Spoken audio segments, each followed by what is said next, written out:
Mathematicians have the propensity to be eccentric more than most people. But there was no hint that it would shade over into fully delusional, psychotic behavior. We were all aware that he had a great career that was shattered in a few minutes. It was a very disastrous fall of someone who was promising beyond any reasonable limit. He was so incredibly himself, so special, so unusual. He was just an oddity, and there was something sweet about it. The idea that someone who had been mentally ill and impoverished and really on the fringes of society for decades was being considered for a Nobel Prize, I thought that was amazing. Madness can be an escape. If things are not so good, you maybe want to imagine something better. In madness, I thought I was the most important person of the world. And people like the Pope would be just like enemies who would try to put me down somewhere.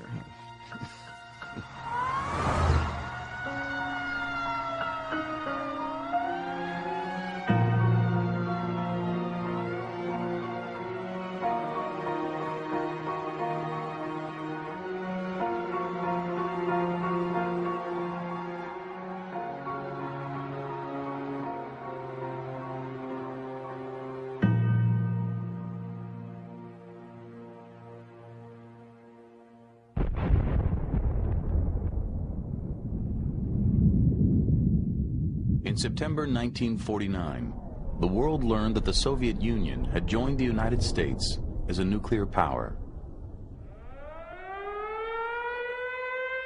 The shocking news intensified fears in the U.S. and put a premium on mathematicians. Mathematicians had helped win World War II. Now there was hope they could protect America's strategic edge. Princeton University boasted the most elite math department in the world. Each of its graduate students was hand-picked. That year, one stood out. A 20-year-old from West Virginia named John Forbes Nash. These young mathematicians were all pretty cocky, but he towered over them in arrogance and confidence and also in eccentricity. John Nash was always an entity unto himself. When John walked into the room, you knew that John walked into the room. I think he thought of himself as superior, intellectually, mathematically superior. We thought highly of ourselves and each other, but with John it was double. John was just very clearly above it. Nash rarely attended class, claiming it would blunt his originality. He was obsessed with making a name for himself and was always on the hunt for problems that had defeated other mathematicians. There is something of that in my approach to mathematics. I have tended to think that the thing to do is to get away from what other people are doing and not to follow directly in anyone's recent work. He didn't study anything. He didn't assimilate other people's work. What he did was to try to find his own way of solving very difficult problems. And he thought he had the talent to fulfill these ambitions of being the world's greatest mathematician. Nash soon acquired a reputation for being both brilliant and odd. In the quadrangle, he rode a bicycle in figure eights, over and over, and paced the hallways obsessively whistling Bach's Little Fugue. Fine Hall is where the mathematicians met. I went there And I looked around. I knew a number of the people, but I didn't know them all. And I thought, this is the strangest group of people in the world. Not only was Nash not an exception to that, but I think he was quite far off the chart. He obviously irritated some people by what I think they regarded as extremely eccentric behavior. He was certainly not a conformist to anyone's standard.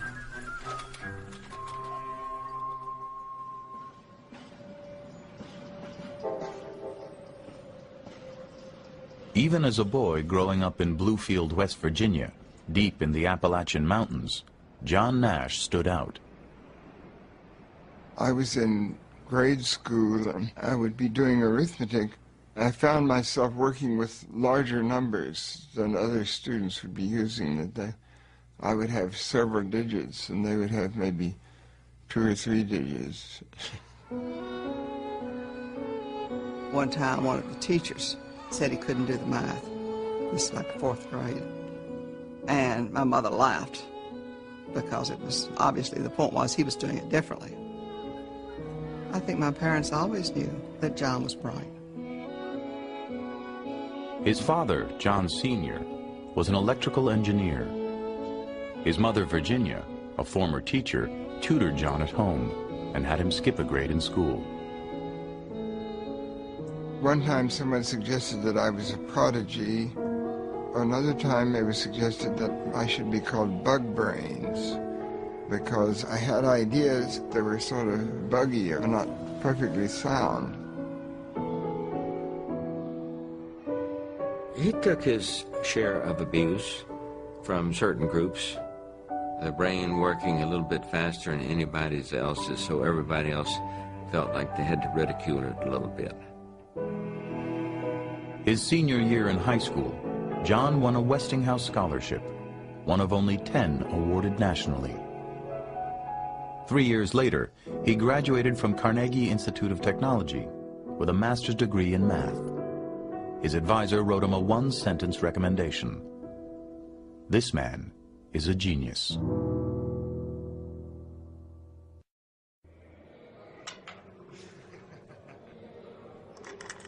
The first thing that he did at Princeton, which wowed everyone and made his reputation, was he invented this game, which was known around the common room as Nash. Nash's deceptively simple game of strategy swept the math department. Before long, he applied his interest in games to a new field of mathematics called game theory. Game theory attempted to explain the dynamics of human conflict by analyzing strategies used in games. Nash was interested in everything in mathematics, but what he was really interested in were the big problems. At that moment in time, game theory was the sexy, glamorous field. If you wanted to make a splash, it was a good place to be. Just a year after arriving at Princeton, he began work on an idea that challenged the conventional thinking in game theory. Classical game theory was basically 2 people playing against each other, 2-person game, in which if one person wins, the other person loses. Suppose you have many players. Game theory got into a phase that people couldn't really deal with it. They didn't know how to state the problem. If we could make a theoretical model that would answer questions of why do you bluff in poker? Why would you bet when you have a low hand? Why would you fail to bet if you have a high hand? If we could analyze things like that, then we could handle real-life problems in economics, in business, in politics. He had that vision. Nash's insight was another deceptively simple one. He proved that in every game there is a best strategy for each player, given the strategies chosen by the other players. He called it the equilibrium point. In the spring of 1950, Nash presented his elegant proof. He was only 21. Years later, what became known as the Nash equilibrium would revolutionize economics. But when it was first completed, nobody recognized its potential, not even Nash.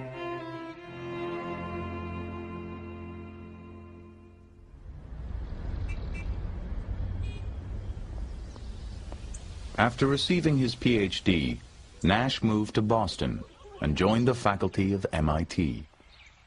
Students called him the Kid Professor, but he considered himself head and shoulders above his colleagues. Basically, John was a out-and-out and uninhibited and shameless elitist. He was only interested in people who could operate more or less on the same mental level that he was at. He was very brash, very boastful, very selfish, very egocentric. His colleagues did not like him especially, but they tolerated him because his mathematics was so brilliant.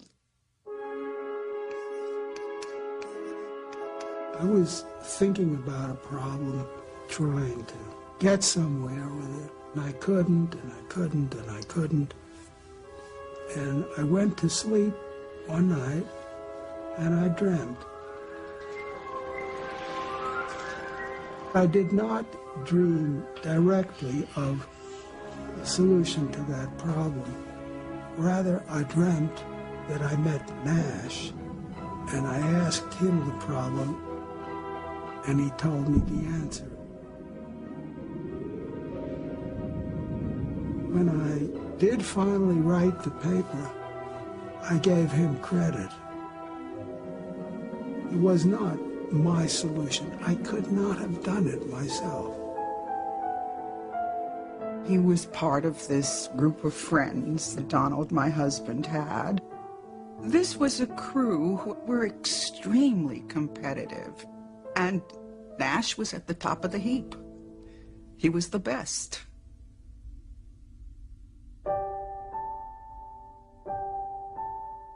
The following year, Nash began his first serious relationship. Eleanor Steer was a shy, compassionate nurse, 5 years his senior. 2 months after they started dating, Eleanor discovered she was pregnant. She gave birth to a baby boy and named him John. Nash refused to pay for the delivery, wouldn't even add his name to the birth certificate. Unable to support her son on her own, Eleanor was forced to place him in foster care for much of his childhood. She was pretty hurt. She was very hurt. I think she was quite fond of my father. And things didn't happen the way she expected them to. The couple drifted apart. Nash kept the affair a secret. His parents and colleagues didn't even know he had a son.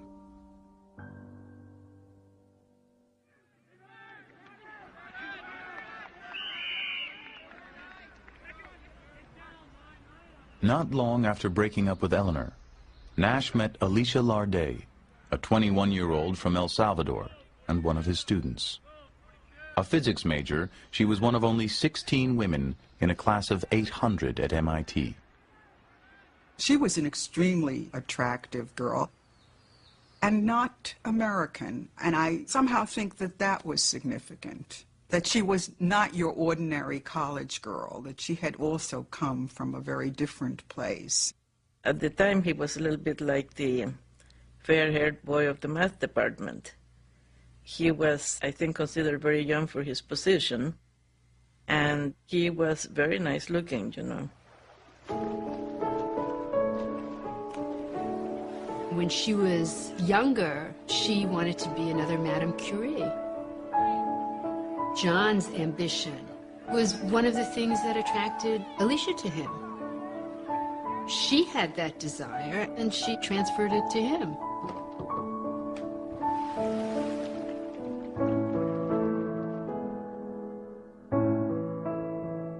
In February 1957, Alicia and John Nash were married in a small, private ceremony in Washington, D.C. John is marrying somebody who was intelligent and that he cared for, and she obviously cared for him. Everything was great.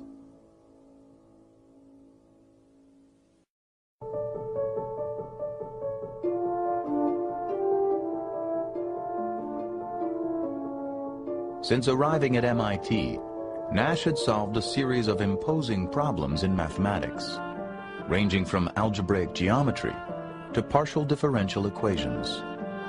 Unlike his work in game theory, these groundbreaking proofs dazzled the mathematical world. We would all be climbing the mountain being mathematical perfection. He had a different approach. We came up this way and he came this way. In July 1958, Fortune magazine featured him as one of the brightest stars in mathematics. He had just turned 30. For a mathematician, turning 30, it's a lot like for a ballet dancer or an athlete. Age is your enemy. By his own standards, Nash had fallen short. For a decade, he had pursued the Fields Medal, mathematics' highest honor. That year, he failed to win it again. He was an intensely ambitious person. He was extremely competitive, and he was very bitter that he didn't get it. At the time, I had some recognition. I was making some progress professionally, but I wasn't really at the top. I didn't have top-level recognition. He threw himself into solving the Riemann hypothesis, the holy grail of mathematics. The work was mentally and physically exhausting, and ultimately proved futile. He began to worry that his best years were behind him. At the same time, he learned that Alicia was pregnant. A psychotic break is usually precipitated by some stressful experiences. Often these stressful experiences involve a demand that the person who becomes psychotic take on greater responsibility. Below his brash and confident surface, John Nash now hid another side of himself. One filled with anxiety, self-doubt, even fear. It would mark the beginning of a strange and tragic metamorphosis.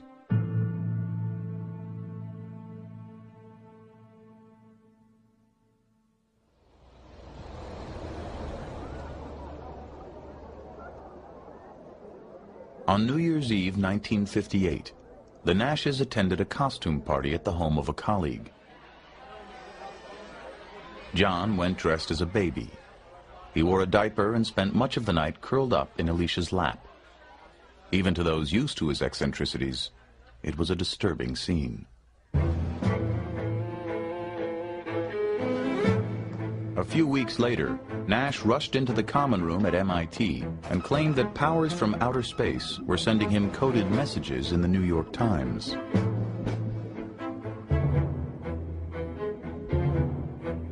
Another incident soon followed.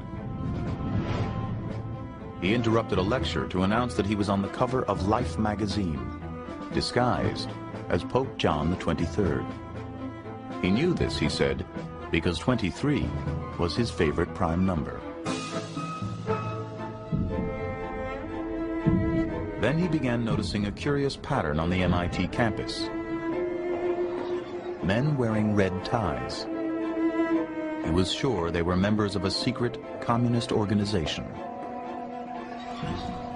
When the University of Chicago offered him a prestigious position, Nash turned it down. He was already scheduled, he said, to become Emperor of Antarctica.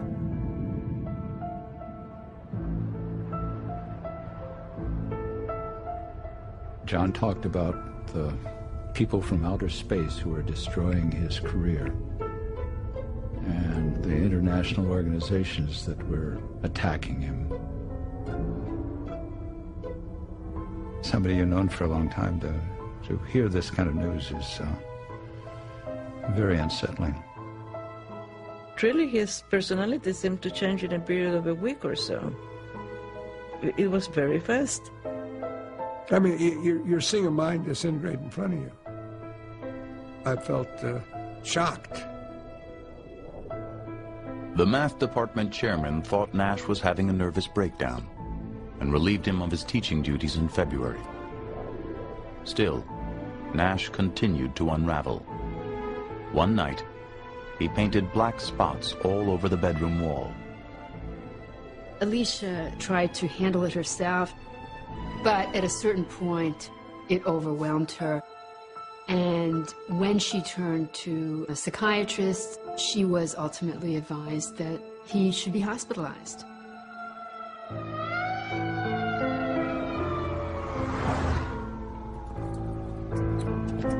Here was this genius, and you were going to clap him into a hospital where God knows what might happen? I think it was very tough. I didn't feel that I belonged locked up.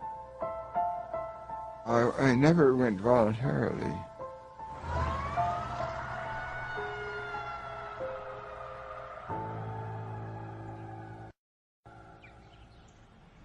Nash was taken to McLean Hospital, a private psychiatric facility outside Boston known for treating the wealthy and famous.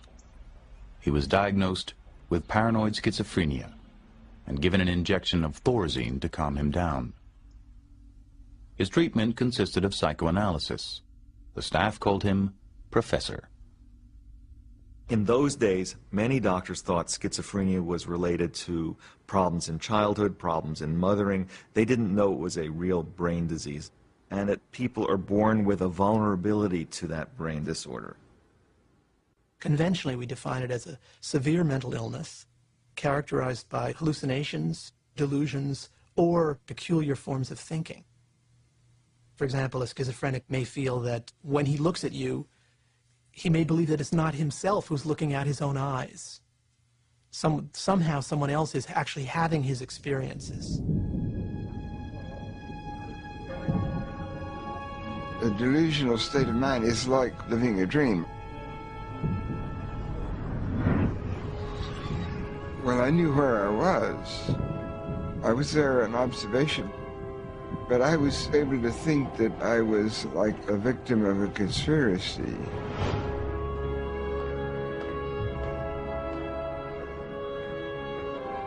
The delusions have often a cosmic quality, a feeling of ominousness. Everything that happens around you takes on a tremendous significance.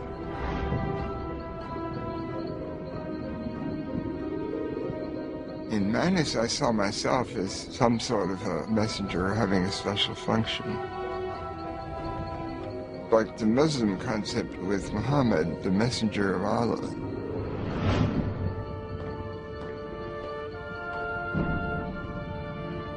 Someone who visited him in the hospital asked him, how could you, a mathematician, someone who's committed to rationality, how could you believe that aliens from outer space were communicating with you? Nash's response was, these ideas came to me the same way my mathematical ideas did, so I believe them.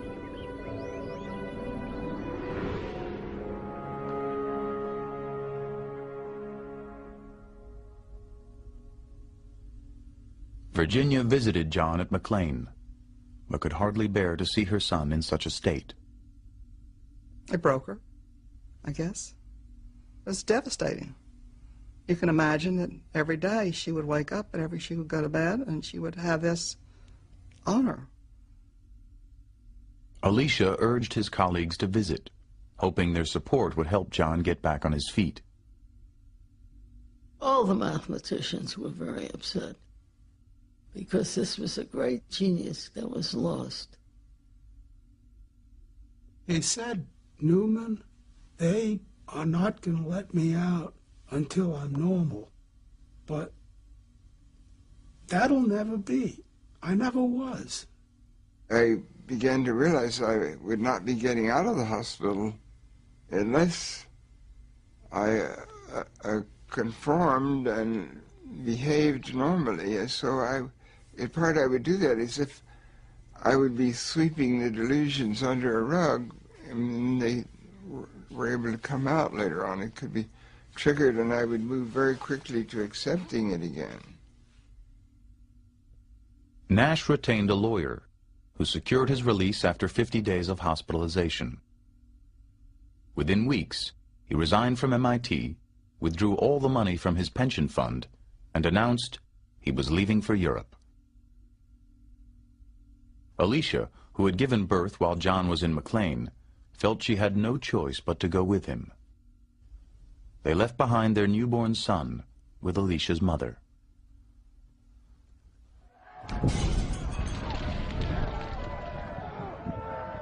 In July 1959, the Nashes arrived in Paris to find the city in turmoil. The streets reverberated with strikes, explosions, and mass demonstrations against the nuclear arms race. A week later, Nash suddenly took off on his own.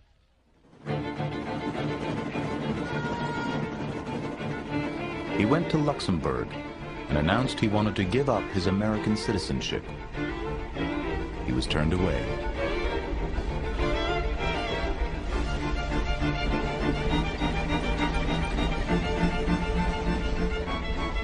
I got to Geneva and I thought of a way of being a refugee. They had a slogan, City of Refuge.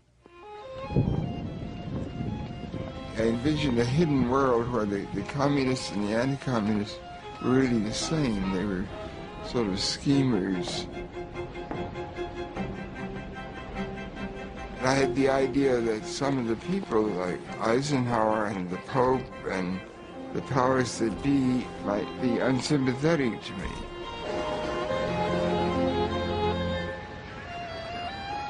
These thoughts on the surface are not rational, but there could be a situation where things were not what they might seem. If to be mad is to be in error, there's a kind of contradiction there, isn't there, between what it is to be mad in the eyes of the world and what it is to have these experiences in which you're having a sense of revelation and you're noticing features of the world that other people seem to be too stupid or too blind to recognize. Most of the time when he was trying to give up his citizenship, he was being followed around by the naval attaché who had his commission to get his passport back and give it to Alicia. And so he chased him around Europe. I went to the American embassy in Paris, and I asked for help. I said, I don't know what to do, you know, but I don't want him to get into trouble. Nash wandered Europe for 9 months before embassy officials arranged to have him deported. French police seized him and took him to the airport. Nash later claimed that he was sent back on a ship, in chains like a slave.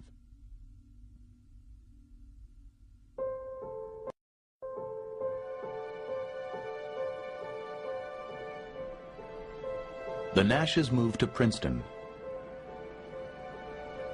To support her family, Alicia took a job with the research division of RCA. She hoped that with the help of the math community, they could start over again. When John moved back to Princeton, we offered him work with no real heavy responsibilities, just to get him back into the society. And those efforts foundered when he refused to sign W-4 forms. He just was, he was paranoid schizophrenic. He wouldn't sign a document for the government because he still thought there was a conspiracy out there against him. Nash was still in the grips of his illness. He became obsessed with unrest in the Middle East and made countless phone calls to friends and family using fictitious names. He would call me, would you accept a collect call from some strange name? And I didn't, because I didn't want to validate that he was this other person. One day, he showed up on campus covered with scratches and visibly terrified. Johann von Nassau has been a bad boy, he said. They're going to come and get me now.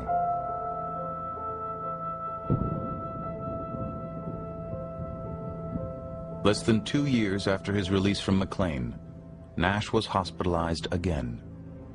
Alicia, Virginia, and his sister Martha committed him to Trenton State Hospital, the former New Jersey lunatic asylum. At this point, we didn't know whether this was going to be a very long, very expensive process. And we had been advised that Trenton was a good hospital.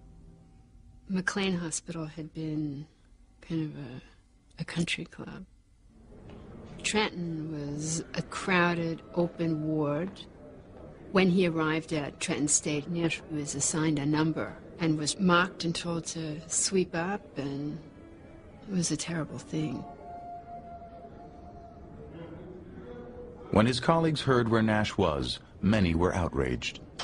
Who's going to figure out what is wrong with a genius there, asked one.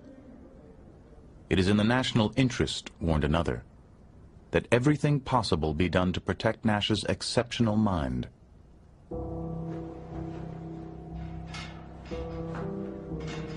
Trenton State was known for its aggressive treatments, including insulin coma therapy, which by 1961 had been phased out in all but a few hospitals.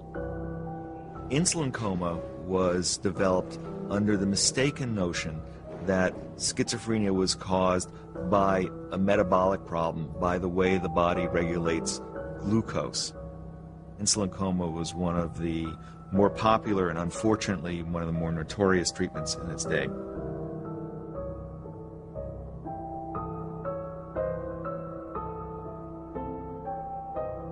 I don't remember all the details. It's the sort of thing that, like if you go under anesthesia, you remember only the process up to the anesthesia.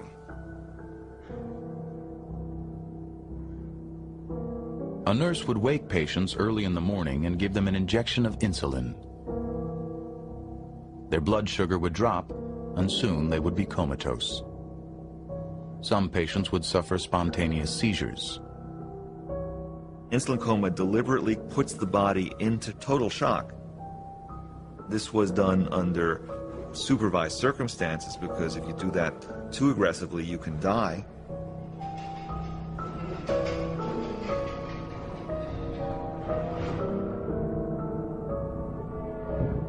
I remember some of the surrounding events.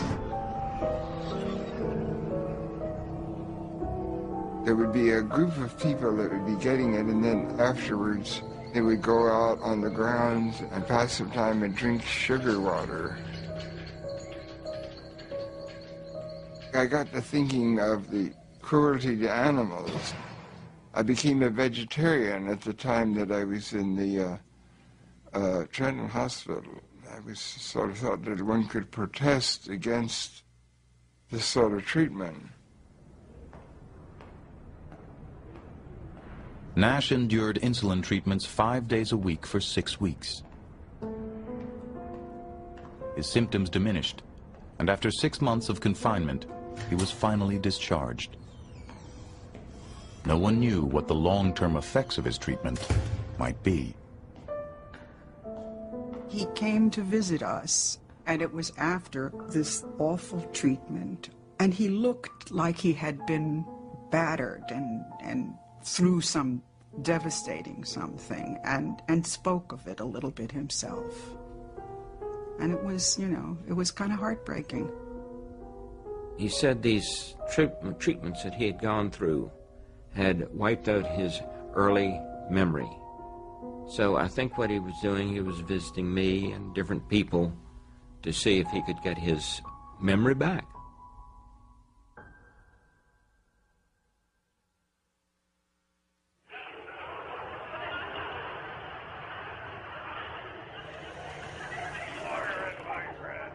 In 1961, Nash was 33 and unemployed.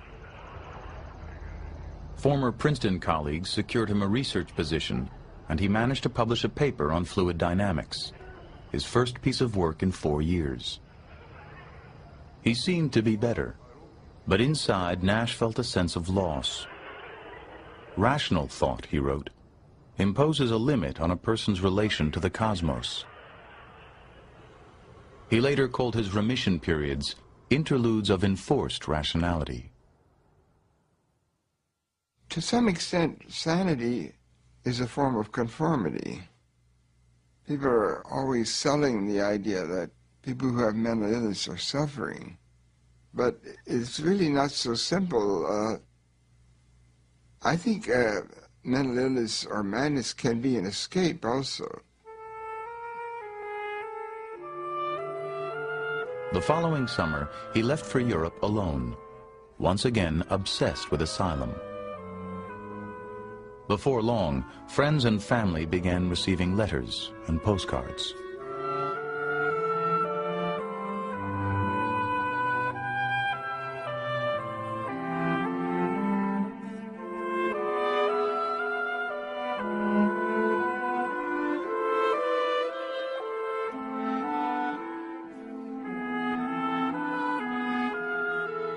It wasn't the type of letter you would expect to receive from a father. How you doing, or what have you been up to? It was unbelievable how these things were supposed to mean something. They were frightening in a way, the letters. And they made use of all the things that had been in his life. Mathematics was a kind of numerology, and politics mixed with paranoia.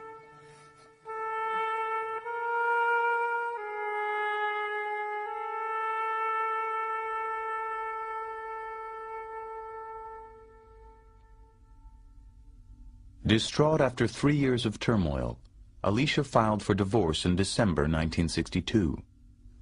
Her complaint charged that Nash resented her for committing him and had deserted her without support.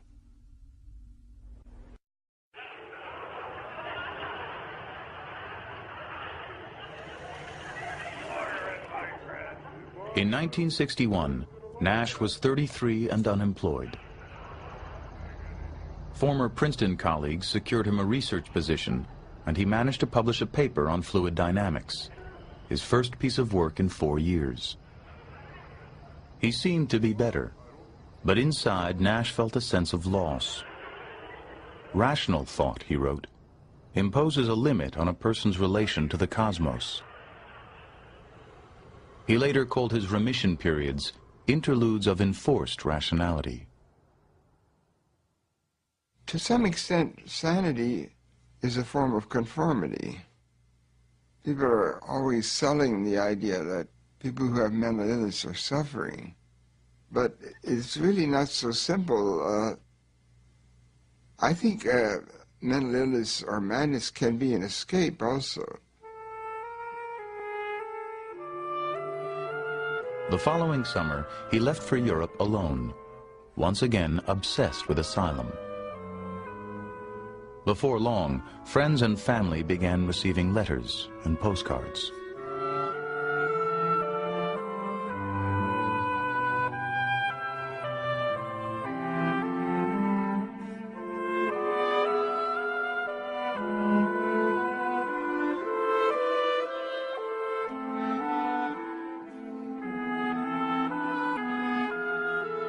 It wasn't the type of letter you would expect to receive from a father. How you doing, or what have you been up to? It was unbelievable how these things were supposed to mean something. They were frightening in a way, the letters. And they made use of all the things that had been in his life. Mathematics was a kind of numerology, and politics mixed with paranoia.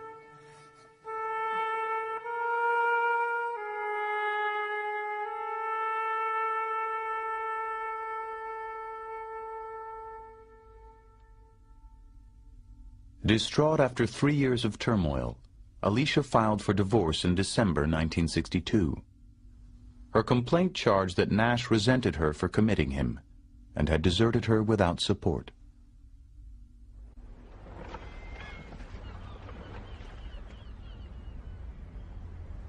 Mathematicians from MIT and Princeton found Nash an academic position in Boston. They got him an apartment and arranged for him to meet weekly with a psychiatrist who prescribed antipsychotic medication. Gradually, he seemed to improve. He was pretty sane, recalled a colleague. He was a much nicer person. The old ego stuff was gone. He began seeing Eleanor and their son John again.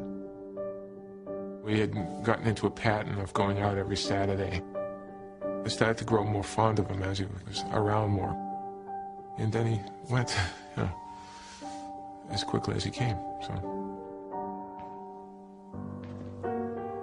Less than a year after moving to Boston, Nash stopped taking his medication, and his symptoms resurfaced. These medicines interfere with vitality, with drive, with thinking. So the price that many patients had to pay from being on these medicines was that they felt lifeless, like it takes away their soul. Well, he was afraid of anything that would alter the quality of his mind. And as anyone doesn't want to be forced to do something they don't want to do, or they don't choose to do. And John had always been very independent about what he chose to do. His delusions were now joined by a chorus of voices in his head.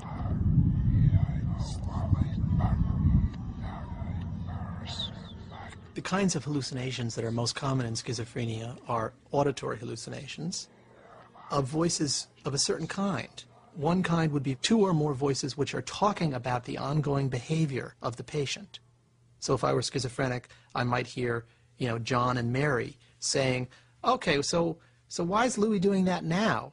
And then Mary would say to John, oh, he's just a jerk. He always does that kind of thing. They go back and forth, but it's sort of a commentary, often critical, on my ongoing behavior. You're really talking to yourself. It's what the voices are.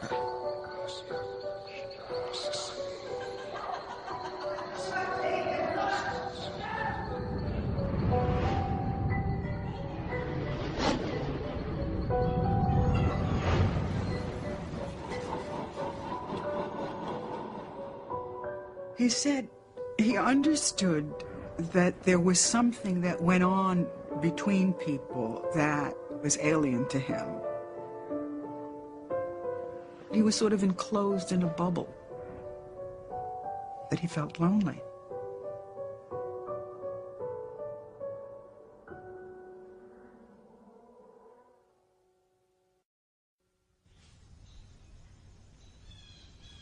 In 1970, Alicia Nash had a change of heart. She felt John's repeated hospitalizations had been a mistake.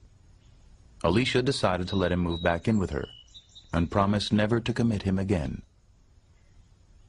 I didn't think he should just be hospitalized in an institution and left there.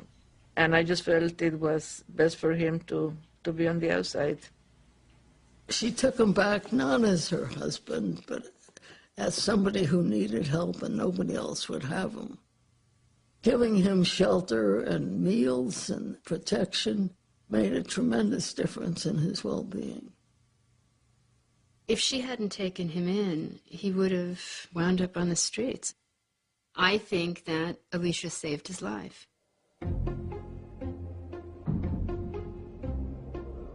Princeton students began noticing a strange sight on campus.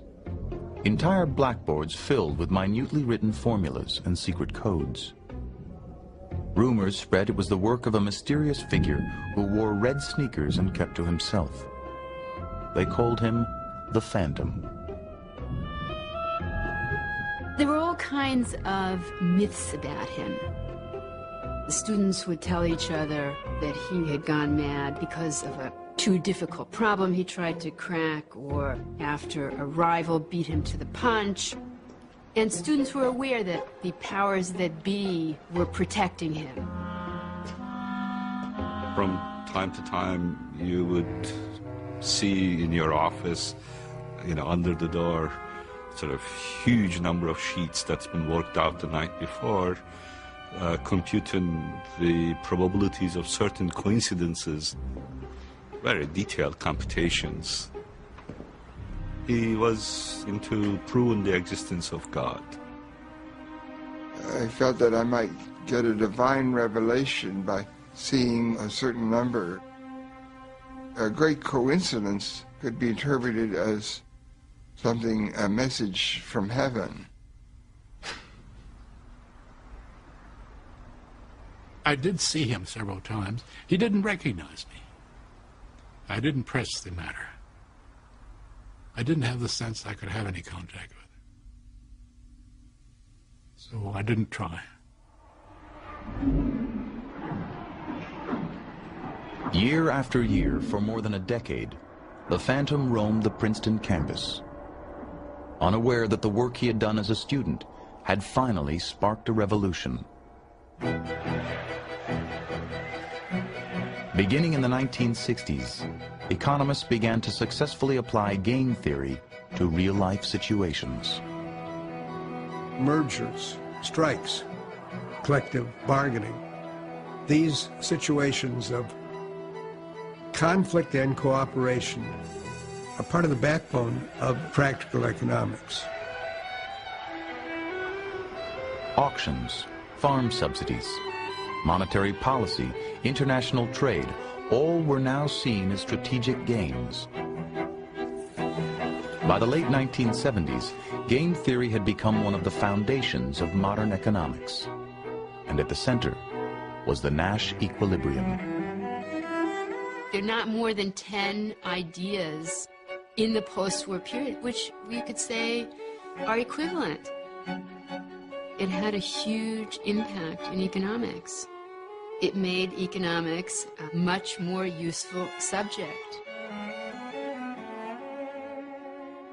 I knew it was good work, but you cannot know how much something will be appreciated in the future. You don't have that crystal ball. By the 1980s, economists expected that game theory would be recognized with the Nobel Prize. Year after year, it didn't happen. The committee in Stockholm could not conceivably dream of giving a Nobel Prize if they couldn't include John Nash as one of the deserving people. Members of the Nobel Committee worried that Nash was unstable and wouldn't be able to handle the pressures of the ceremony. Some even feared he might do something that would embarrass the Academy and tarnish the prize.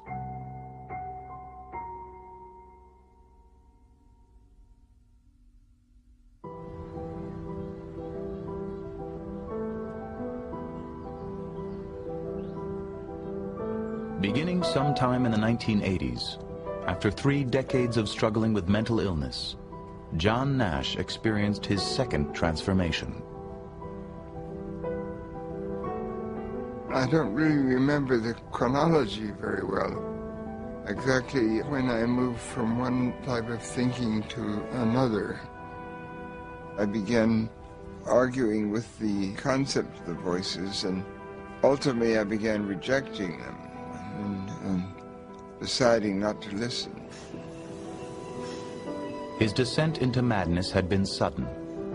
His reawakening was gradual, almost imperceptible. A portion of schizophrenics, after a long period of time, often do seem to get better. And how that occurs remains a mystery.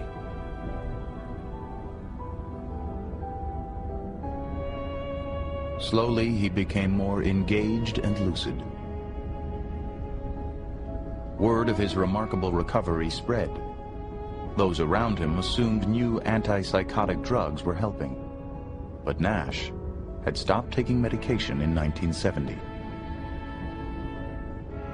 I said, "John, how in the devil have you recovered?" He said, "I willed it. I decided I was going to think rationally." He has said that he more or less put his hallucinations aside, like a conscious decision. I mentioned that to somebody, and she said, well, why didn't he do it sooner? The fact that people did not abandon him, that there were people who treated him like a human being, made it possible for him to re-emerge. This wonderful thing that happened to John could only happen in this little mathematical community that is very, very tolerant of certain aberrations and also at the same time incredibly admiring of gift or genius. That was what was important about Nash in that world, not that he was ill. 2 American professors and a German researcher have been awarded the Nobel Prize in Economics. The 3 winners of today's Nobel Prize played major roles in bringing the principles of game theory to economics. Princeton's John Nash was cited for developing what has become known as the Nash equilibrium, pioneering theory about the point at which conflicts get resolved. Under the theory, my wife said, "John Nash? You don't think that's the John Nash that we know?" I didn't know John was still alive. I remember clearly, I heard it on the radio, and I said, that's John. And I cried. All I could think was, I wish my parents could know this. On December 10th, 1994, at the age of 66, John Nash received the Nobel Prize in Stockholm. Dr. John Nash, your analysis of equilibrium non-cooperative games and all your other contributions to game theory have had a profound effect on the way economic theory has developed in the last 2 decades. I was delighted. I was absolutely ecstatic. And so was my wife. It was so wonderful. Jubilant. We danced around our kitchen. I mean, it was such a marvelous vindication that after all this time, this incredible acknowledgement, it was great.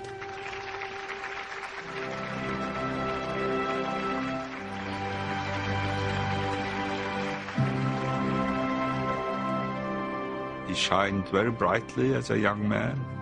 Then he had his illness and is now a very pleasant, accomplished gentleman. It feels right somehow.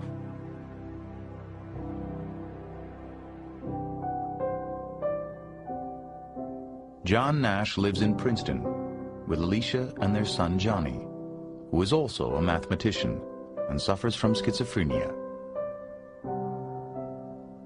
After a long estrangement, Nash has reconnected with his eldest son, John Steer. In the spring of 2001, 38 years after their divorce, John and Alicia remarried. At Princeton, Nash has returned once again to his work in mathematics.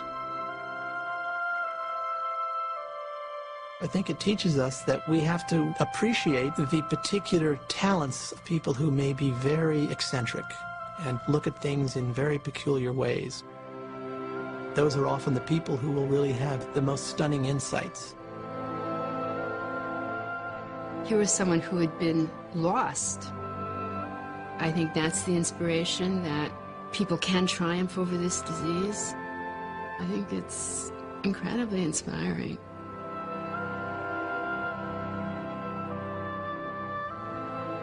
I'm not thinking anything crazy, but there are different possibilities. I don't know what the future holds exactly, even if it's not such a long future. For me. Of course, the future in general is presumably long, unless things really go bad, or unless some miracle happens.